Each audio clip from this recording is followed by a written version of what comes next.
अस्सलामुअलैकुम। मोहम्मद असफ़न की तरफ से तमाम देखने और सुनने वालों को खुशामदीद। आज की वीडियो में हम माइक्रोटिक का जो सर्वर है उसको हम इंस्टॉल करेंगे। माइक्रोटिक का जो राउटर है उसकी इंस्टॉलेशन जो है वो हम कंप्यूटर पे करेंगे और इसके लिए हमने वर्चुअल मशीन बनाई है।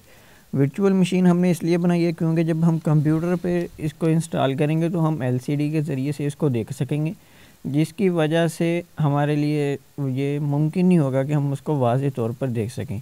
तो इसलिए मैं इसको पावर मशीन को मैं ऑन करता हूँ। जब एक मिसाल है कि आप अपने माइक्रोटिक राउटर को इंस्टॉल करना शुरू करेंगे, ये आपका कंप्यूटर स्टार्ट होगा और उसके बाद आपके पास इस तरह से कुछ लोडिंग होगी। तो ये यहाँ पर ड्राइवर्स को लोड कर रहा है और उसके बाद आप इसकी इंस्टॉलेशन शुरू कर देंगे। जैसा कि आप देख सकते हैं लिखा हुआ है welcome to MikroTik router software installation, और उसके नीचे उसने कुछ आपको इंस्ट्रक्शंस दी हुई हैं।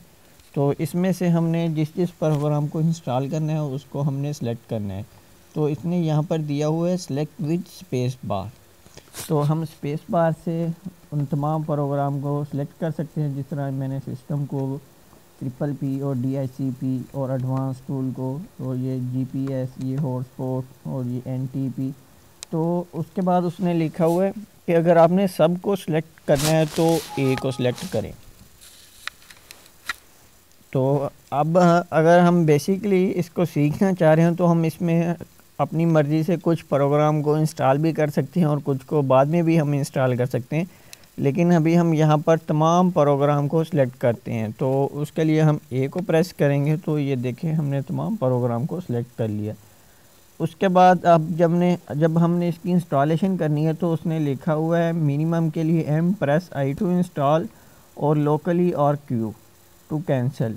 तो हम इसकी इंस्टॉलेशन करने के लिए I को प्रेस करते हैं तो वो हमसे पूछता है do you want to keep old configuration. तो हम वाई को दबाएंगे यानी कि यस, और वो फिर पूछेगा कि आपने इस हार्ड डिस्क से जितना भी डेटा है उसको डिलीट करना है। तो हम फिर यस को प्रेस करते हैं तो ये अब पार्टीशन क्रिएट करना शुरू कर देगा। इसमें कुछ वक्त लगेगा।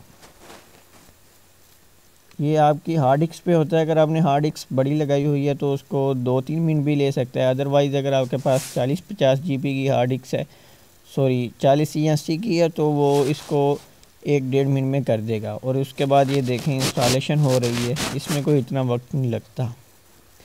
तो अब हमारा सॉफ्टवेयर जो है वो इंस्टॉल हो चुका है। तो अब हम इंटर को दबाएँगे और इसको रीबूट करेंगे।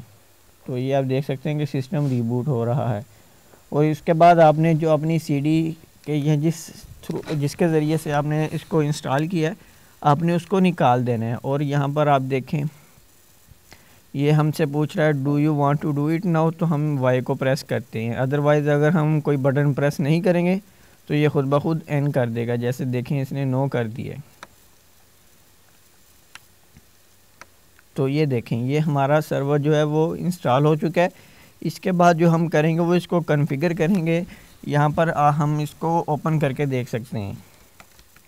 मैं इसका पासवर्ड एडमिन यूज़र नेम इसका एडमिन टाइप करता हूँ और इसको इंटर करता हूँ। अभी पासवर्ड मेरे पास इसका बाय डिफ़ॉल्ट कोई नहीं होता, तो इसलिए मैं यहाँ पर इंटर ही प्रेस करता हूँ। तो ये मेरे पास सर्वर लॉगिन हो जाएगा।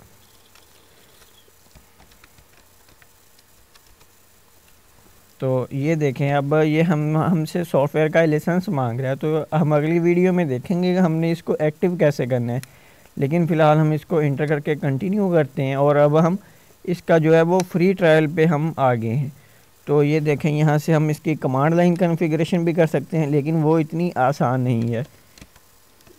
तो इसको हम यहाँ से रीबूट कर देते हैं। तो इंटर करते हैं तो ये यस, और ये देखें ये हमारा जो सर्वर है वो रीबूट हो जाएगा। तो उम्मीद करता हूँ आपको ये वीडियो पसंद आई होगी। अब मिलते हैं अगली क्लास में। मुझे दें इजाज़त। अल्लाह हाफ़िज़।